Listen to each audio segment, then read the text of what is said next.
One of the scariest positions in sports is baseball's catcher.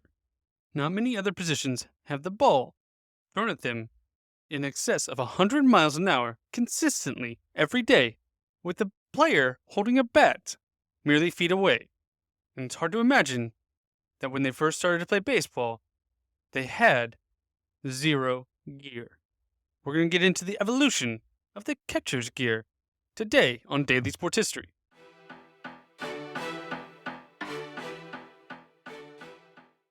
Welcome to Daily Sports History. I'm Ethan Reese, your guide to a rapid deep dive into sports history every day. In the 19th century, the world of baseball was a far cry from the high-tech stadiums that we have today. It was a time of true athleticism, but it was incredible risk for those playing the game, especially catchers. Imagine when baseball first started. There was no mask, no shin guards, no chest protector, and even no mitt. The catchers of the 1800s stood behind the plate, barefaced, barehanded, ready to face a thunder of pitches, inning after inning. One such figure was Nate Hicks, a catcher for the New York Mutuals in the 1870s. Hicks was among the first to challenge the traditional role of a catcher, daring to move closer to the batter, risking injury for the sake of the game. But his bravery came at a cost.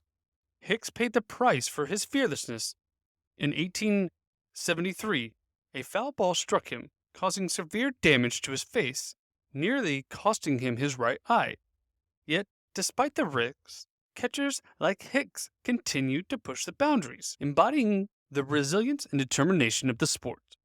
Now it's time we meet Fred Thayer, an innovative mind at Harvard University. In 1876, Thayer adapted a fencing mask from a fellow student at Harvard, and he used it to create the first catcher's mask. The introduction of the mask was met with skepticism and resistance.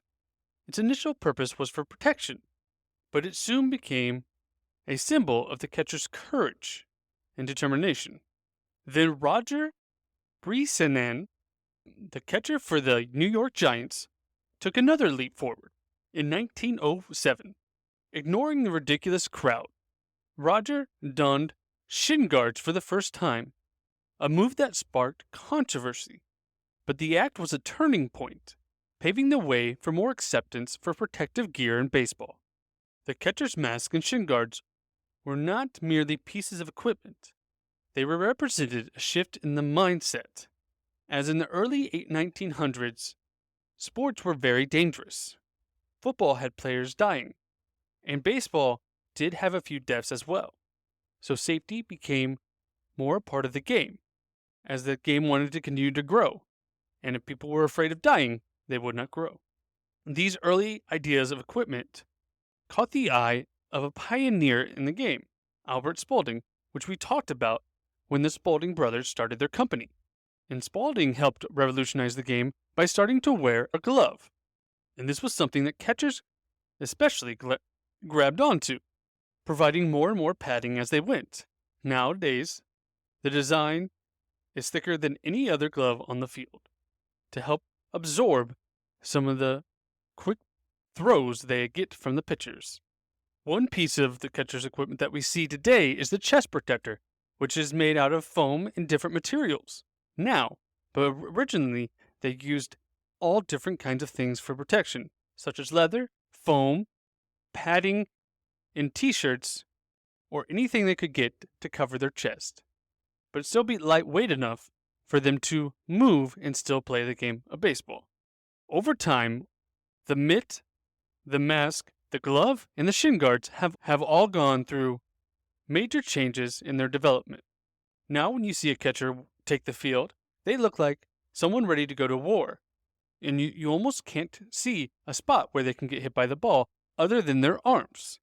This is great to help protect the players and keep them playing for years and years on.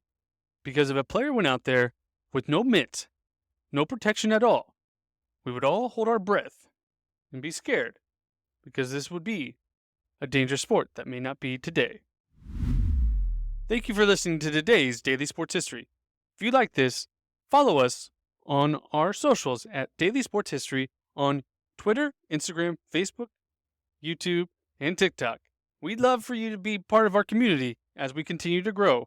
And come back tomorrow for more Daily Sports History.